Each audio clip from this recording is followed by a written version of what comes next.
knew how the Gulf Coast tides were very active and would chew up the shoreline. Now there's rumor that any large Indian mound, you could look down on some satellites and even Google Earth, you can see bumps in the terrain. You can find old satellite imagery of like Mound Key and some of the estuary on Pine Island Sound or Buck Key, and you can see some of these large mounds. Well, I'm not saying that they weren't farmers or early people looking for treasure or building mounds to put huts on. Sometimes Indians would build up an area in case there was a hurricane, they could flee to it. But pretty much those burial mounds that may have been burial grounds, before Columbus, the pirates found that those same burial mounds were the best place to store their buried treasure. So anytime you saw like a huge boulder on top of an Indian burial mound, well, that's a sign that treasure's buried between 6 and 8 feet below that boulder. But pirates don't understand how immensely powerful a hurricane is. A hurricane could move a boulder even that size with a 20-foot storm surge. You could take that boulder and roll it a mile. So that's the thing about hurricanes. And that's why a lot of the pirates lost their treasure, because they buried it. Hurricane would completely alter the landscape, and without a metal detector, and you would need a sophisticated ground penetrating radar to find it. The metal detector usually only goes down, if you're lucky, 2 feet. It's lost forever until a developer accidentally uncovers one. Like in the Dumas Bank in 1960 near Salton Key, they were building a canal for large barges to get to Salton Key because of all the guano phosphate that they were digging out of that island. And one of the dredges that was building the canal got stuck on something. When they pulled the dredge out, it was stuck on an 80-pound bar of gold. The night crew that was working that night fled, and rumor has it they found a sunken ship between 1498 1550 in that area. It's laden with 80-pound gold bars. That was the standard back then. Then they changed to the 40-pound gold bars. A little less heavy, but still as big. And just imagine, 80-pound gold bar. What is it worth today? $2,000 an ounce. 12 ounces. 12 ounces times 80. Wow. I mean, 12 ounces times 80 times 2,000. Wow. So, well, that's just a lot. Let's put it that way. 8 times 12 is 96. 96 times 2 is, what? 180, 182? Or 192? Yeah, 192. And then 192 plus 4 zeros. So you're looking at $1.9 million for just one bar. That's amazing. I'm going real slow down this bridge because I hit a couple bumps before, and I think that's what turned up the camera. And it's nice to talk about gold and riches here in Florida. Most of the treasure, though, in Florida has been found. You're going to have to go out in deeper water, and you're going to have to use ground penetrating radar. You can't, or what Mel Fisher used. He used a very powerful magnetometer, which just finds metal anomalies, but he was able to find enough metal anomalies to determine where ships went down. And where you find cannon, normally you find gold too. So, and cannon's worth money too. So if you find iron or brass cannon, and brass is even hard to find with a magnetometer, but if you're able to find iron cannon, a lot of the English pirates used iron cannon. The Spanish are the ones that used the brass and bronze. Because brass and bronze cannons are worth a lot more. But where you find cannon, the cannon's heavy. The boat sank, the gold, and the boat lost its cannon. The gold was in that same area. So that's what he used to basically get an approximation, within a couple hundred yards, and then you can go down with metal detectors. But still, a metal detector can only go down, if you're lucky, 2 feet. So all those plottings that Mel Fisher made, research them, because chances are, I know it. I went gold mining out in Colorado, gold mining up in North Georgia. You can hit the same area over and over and over again. It'll keep on producing, because if you overlook something just by 1 inch, you can miss a coin, or you can miss a medallion or something that's worth thousands. So his sightings, even though he did a lot of the prop wash, trying to wash away a lot of sand, he found a lot of stuff using that prop wash. That's a smart technology. But still, there's a lot of area that, because if a hurricane comes at low tide, then it's going to sweep that bottom. It's going to sweep that bottom, and it can cause a dune of sand underwater, and that gold could be at the bottom of that dune. And then 2 or 3 years later, that dune moves on, that gold is still there. Now the gold is within, a diver with a metal detector. But then a year or 2 from here, then another sand dune moves over that gold, and it's lost again for a couple hundred years. So that's the thing. So keep those Mel Fisher plots, because he did all the work. So if you can save the GPSs of that, that's where I would hit again. Find out where his prop washes were, and then go on the periphery of his prop washes. Because undoubtedly some of the prop wash could have pushed some of the gold necklaces, rubies, out of that area. Right?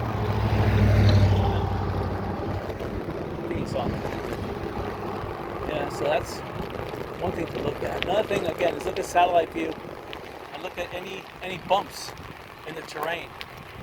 Again, it could be due to anything, but if the Indians made a burial mound there, then the pirates, who would extort money from the Indians too, they would sell things to the Indians and extort. And the Indians would tell them about what's in the burial mounds. A lot of the pirates would exhume it to look for treasures that were buried there. Some of those big seashells were going for big money in Europe at the time. So when I say big seashells, I mean seashells that were like 3 feet by 3 feet. And it's amazing how you don't find those seashells anymore, but back in those days, the Indians valued seashells so much that they would bury them. And some of these shell mounds were huge, And little did they know that seashells with all the calcium carbonate, that's rich fertilizer too. You take iron. A car was giving me a wide berth. Another car was honking at it. So we're on Summerlin.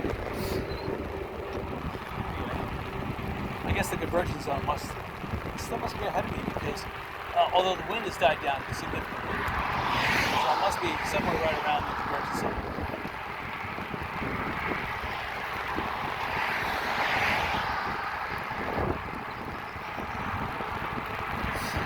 I got my second wind, so I'm not done.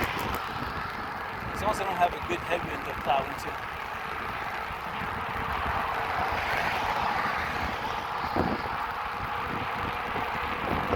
I always go with a cell phone, some money,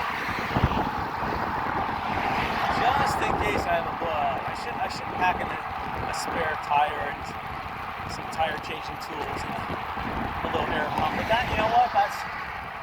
You inspect your bicycle, you inspect your tires, you do like you would a plane before you take off. You check it out, you inflate the tires, you check if there's any tire rot, make sure the tire holds air. Make sure you oil everything before you go, and then you cross your fingers like you would, just like driving to work in the morning. I mean, shoot, you can't be thinking about the worst case scenario all the time. Although the worst case scenario usually happens when you least expect it. But enjoy yourself.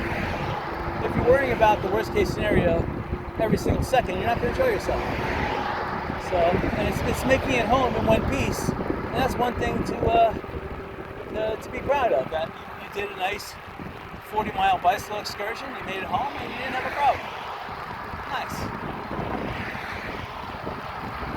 Let's see, I'm going to add up the miles here. So 7 miles to Sanibel, and 4 miles to Bailey's, another 2 miles.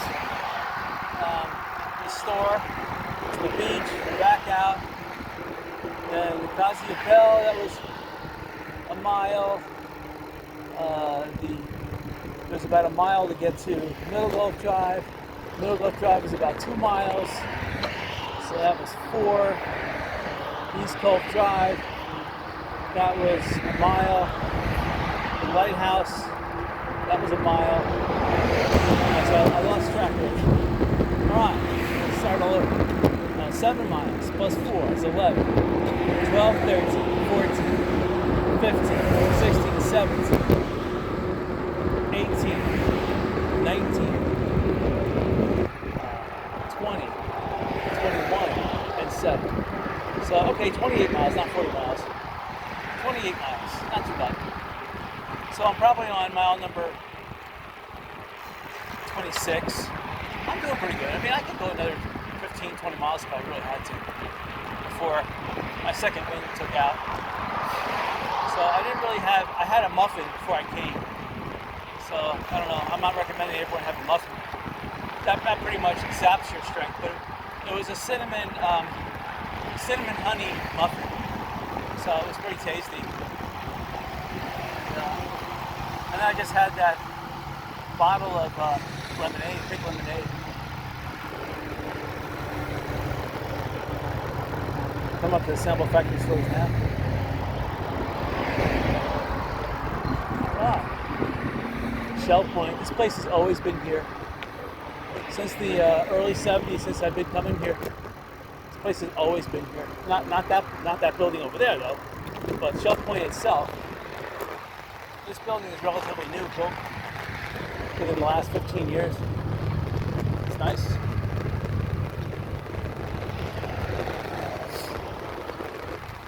This building here, Shell Point is all about assisted care. Even the homes in there, it's all assisted care. They have nurses that go out to the homes that way. So you can own a house as well as get home care. So you have to pay a high property due or homeowner association, whatever. And they probably changed it since now. You probably pay a lot more, but Shell Point is all about assisted care living.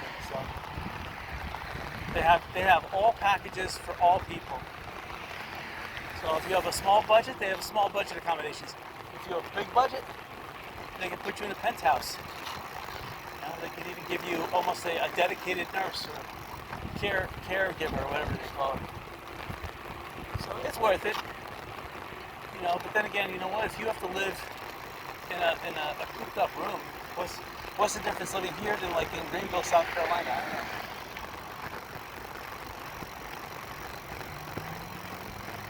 I guess it's the idea of living in Florida.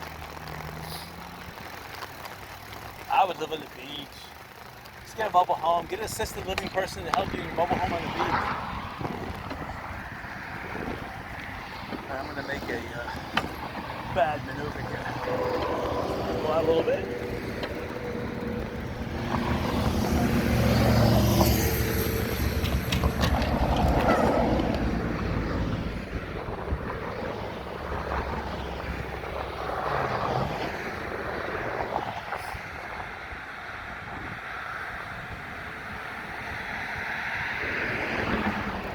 could have gone, but I would have to downshift. Oh, now I can go.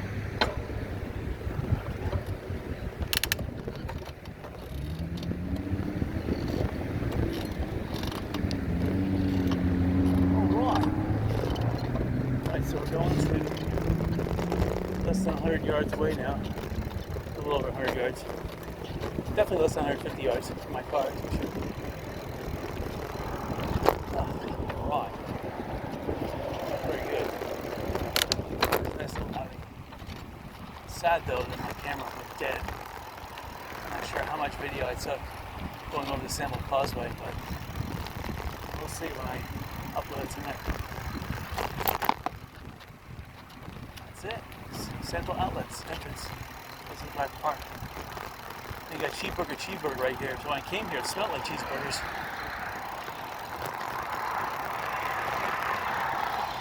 Alright.